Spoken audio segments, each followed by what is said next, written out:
తెలంగాణ వ్యాప్తంగా రవాణా శాఖ సేవలు పూర్తిగా నిలిచిపోయాయి.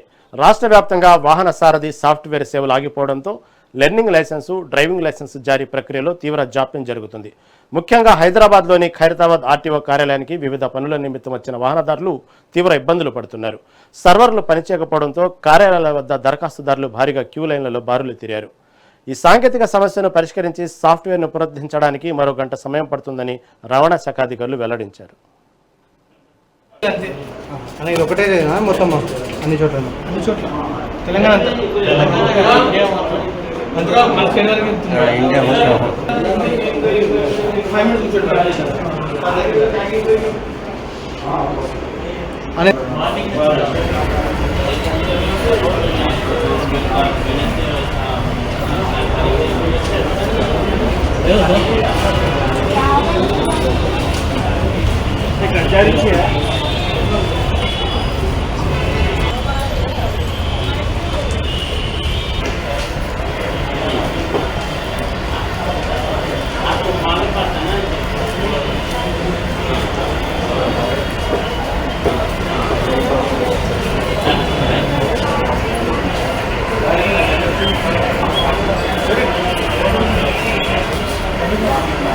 ఏం చేయాలి?